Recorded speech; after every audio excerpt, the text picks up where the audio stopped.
Welcome to 100 Yards of Football this morning. Today we got an NFL Draft Prospect Special.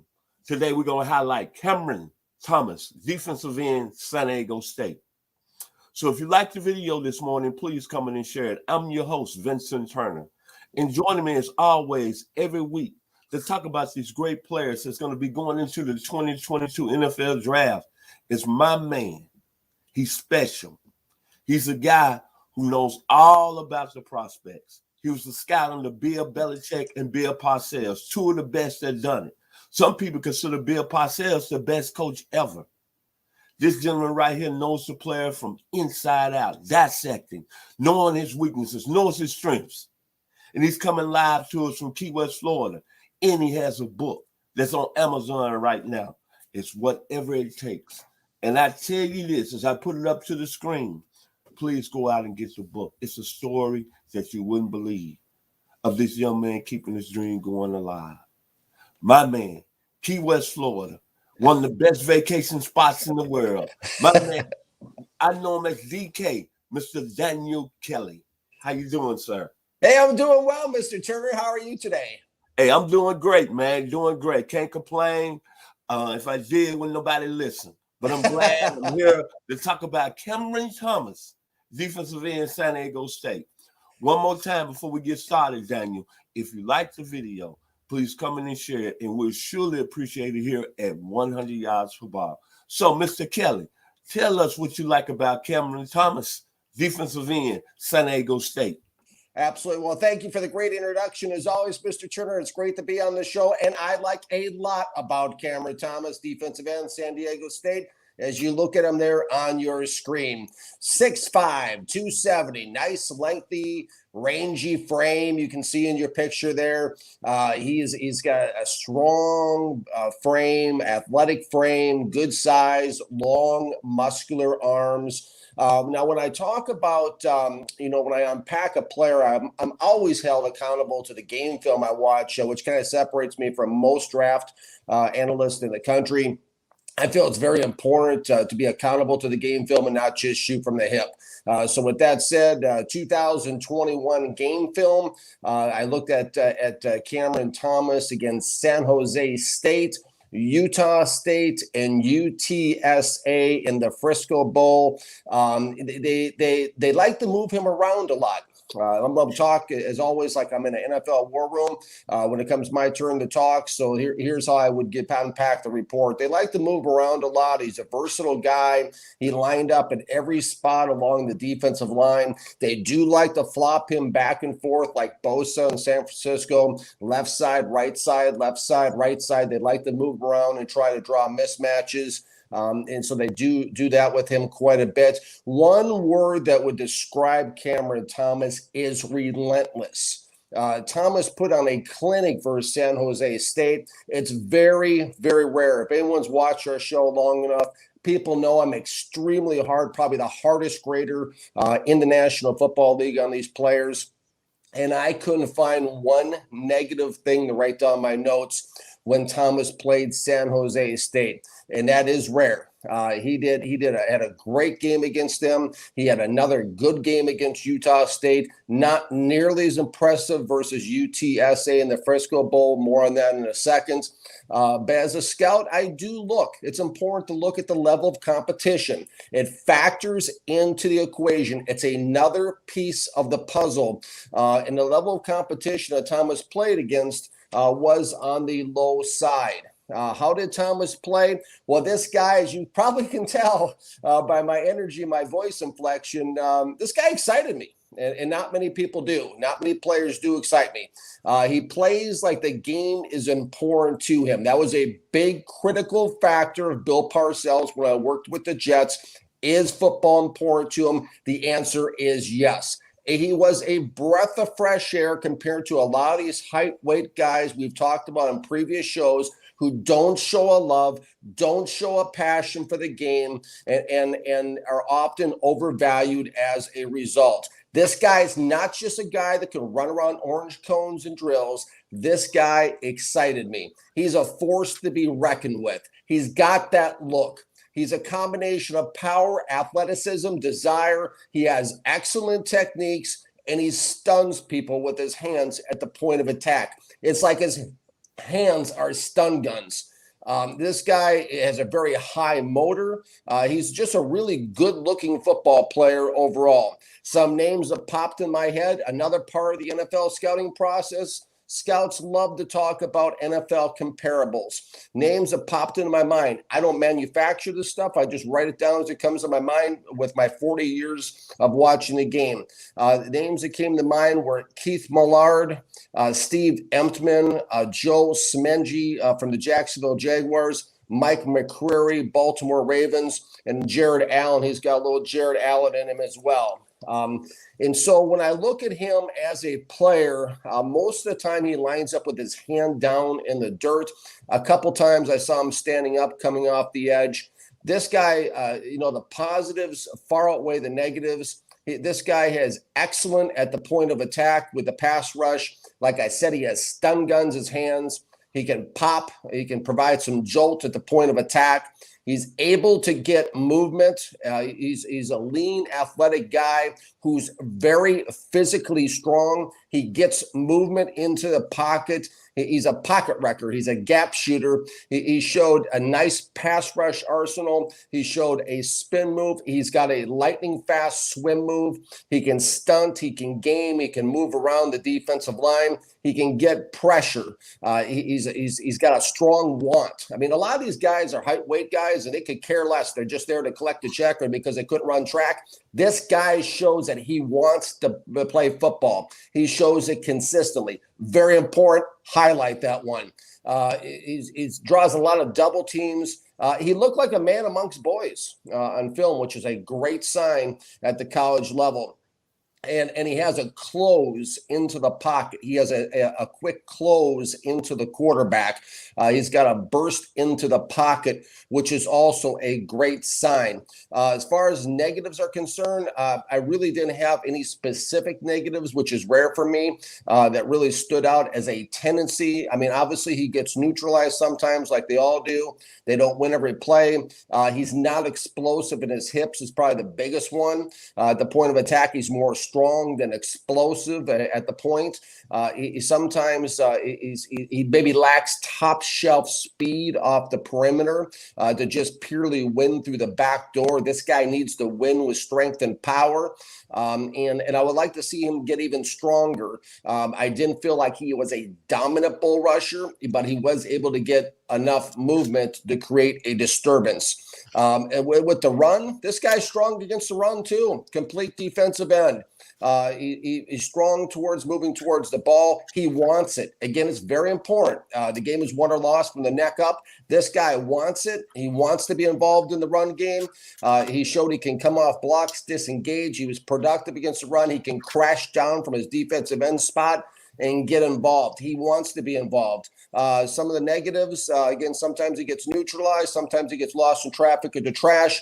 And once he gets locked up and neutralized, he had a hard time getting to the ball carrier at times. But again, I want to highlight the fact that nothing really negative stood out on a consistent basis. It was just a flow of the game type of stuff. And this is a guy that I loved because he's always working towards the ball. I use the word love very seldomly. Very few of these guys historically I have loved. But this guy wants it. As I mentioned before, he's always moving towards the ball. He's a productive football player. This is a guy you can win with. Initially, when I was looking at him, I was thinking perhaps top 10, which would be the highest grade in America to give this guy that any draft analyst has given him. But I didn't like the UTSA game, and I wasn't crazy about the level of competition. And I'm also a little bit leery and concerned about what I call one-year wonders. What do I mean by that? Well, in 2021, he exploded statistically. If you go to ESPN's page on him, 71 tackles, 11 and a half sacks, 77 pressures. But if you you look back at 2020, he had 35 tackles and 4 sacks. Dramatic drop off. If you go back to 2019, he had 49 tackles and 5.5 sacks. So there is some inconsistencies in his background. So that's also something you have to look at as an evaluator. I'm going to project him to go between 10 and 32 in the first round, and I would still, if I was pulling the trigger for a team and I needed a defensive end, I would still strongly consider him in the top 10. There's just something about this guy that excites me, and I pay close attention to that. I mean, he's been dubbed as the Aiden Hutchinson of the Mountain West. He's drawn a comparison to J.J. Watt by another website. As far as edge rushers are concerned, as far as a draft board is concerned, I have Hutchinson going number 1 as far as edge 1. Edge 2 would be Kayvon Thibodeau, but edge 3 would be Cameron Thomas. I would take Cameron Thomas any day of the week over David Babu out of Michigan, and also George Karlaftis from Purdue. This guy seems to be a poor man's Aiden Hutchinson. I really like him, and I think he's going to make a real difference for whatever team drafts him, Mr. Turner. What I like about Mr. Thomas is that when he got to San Diego State, and this is to me how football players kind of, whether they wanted or not, and improve his maturity-wise. He got to San Diego State as a 2-star prospect, only weighed 235 pounds. Well, in his course of time, his career at San Diego State, you see what he is now. He's like a Greek god, Conan the Barbarian, 6'5", 280. And like you said, I like his body, long, strong, look like he has an ounce of fat. And to me, when you and kind of made that transformation, when you get to school and you go from 235 to 270, 280, that means to me you're very serious about football. Like you said, he's got elite versatility.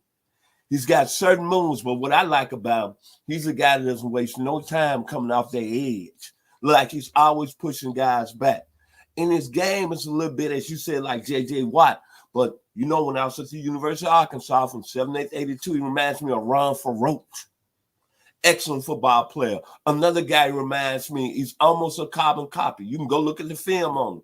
Ray Childers, that played at Texas A&M. That was a real good Pro Bowl player with the Houston Oilers back in the mid-'80s. I remember Then he got a little Jimmy Webb. Now, everybody out there asks me, who is Jimmy Webb? Well, when I was in junior high, Mississippi State was rolling down our school that's in Stockville, Mississippi right now with your friend Mike Leach, who used to live in Key West, is coaching right now. When Mississippi State had a real nice team, they had Rocky Falco at the quarterback position, had Walter Packer at the running back position, but they had a defensive tackle. He made all SEC in 1973. And I tell you, go look at the film on Jimmy Webb, just like my man Cameron Thomas, a guy that looked like they never take a playoff. And then finally, Dan Hampton, another Razorback. We know how great he was with the Chicago Bears. And before I leave that, my comparisons, 2 guys that Mr. Thomas really reminds me of, the Nebraska Cornhuskers, back-to-back, 71-72. Look who they had on both sides of the defensive end. They had a guy named Willie Harper that was relentless. Then they had another guy, John Dutton, that was relentless. This young man, like you said, to me, has got a complete game. He's coming to the National Football League with some serious attitude. And he's a high riser simply because, like you said, I know you said 2020, his production went well, but he knew how serious it was to go in his senior year and what he had to do. And I like the production. You know me, I like guys that have a lot of production. Because when you have production, that means that you're not taking no plays off. Football is serious to you. And I love Mr. Cameron Thomas. And I love that first name, Cameron, because my best friend and part owner of 100 Yards Football, Mr. Ronnie Keebler, his son is Cameron. And you know what? He's a pretty good football player at 14 years old. The number 2 dual threat in DeKalb County here in Atlanta, Georgia. Mr. Daniel Kelly, give us your final words about Cameron Thomas, the man from California, YA. Absolutely. Some good thoughts, Mr. Turner. I mean, let's keep this simple. Okay. A lot of times, in draft rooms and when guys analyze players, everything, we get all caught up in all these technicalities and breaking down all these things to the point where it's like a riddle. And let's keep it simple. Can this guy, I mean, really, let's keep it simple, right? Does this guy give us a chance to win? That's what we have to ask ourselves in a war room in the NFL. And the answer is yes. And the reason why it's yes is because the guy is relentless. He's a football player. He's a throwback. I like the comparison to Dan Hampton you brought, Mr. Turner. You know, he's a guy that's going to bring it every play. He's somebody you can depend on. He's someone who's going to push the pocket. You know, he's not going to make every play, but he's going to make a lot of plays. And I think for a team, if you need a defensive end, I did like him better coming off the left side than the right side. I did like that matchup better when I watched the film. But if you're looking for a left defensive end, this would be the guy. And he does have shades of Aiden Hutchinson. So if you're a team out there that can't get up the ladder to get Hutchinson, this would be a great pick somewhere after that. If you need that type of a player, this guy is going to have a successful career in the NFL. How do I know that? Because of the things you point out, Mr. Turner, where he came from as a 2-star recruit. He put on the weight. There seems to be a player who's maturing, who's developing statistically as well as physically. I think there's a lot of upside to this guy, and I think he is going to be a real surprise in this draft and also the seasons to come in the National Football League. My final words about Cameron Thomas, defensive end of San Diego State. Man, you know I like that music. There's a band out there that's been a real good rock band. It was powerful through the 90s, Metallica. And they had a song, Sandman. Say your prayers. Little one, don't forget, my son, to include everyone. This young man right here is going to include a lot of people when he get on the next level in the National Football League. Mr. Cameron Thomas, defensive end of San Diego State. If you like the video today, please come in and share it. We surely appreciate here at 100 Yards Football. Special thanks to our producer, Mr. Logan Landers, for making it happen this morning here on 100 Yards Football. Join us next week as we're going to break down another great player that's going into the 2022 NFL Draft. And this young man from Key West, Florida, we like to say thank you. And I like to say thank you from the bottom of my heart because I consider him the best at scouting these players. He's going to tell the truth, whether you like it, whether you don't. His grade is totally different than anybody else right now that's scouting these players for the 2022 NFL Draft. Thank you, Mr. Daniel Kelly. We know him as DK. Coming to us live from Key West, Florida.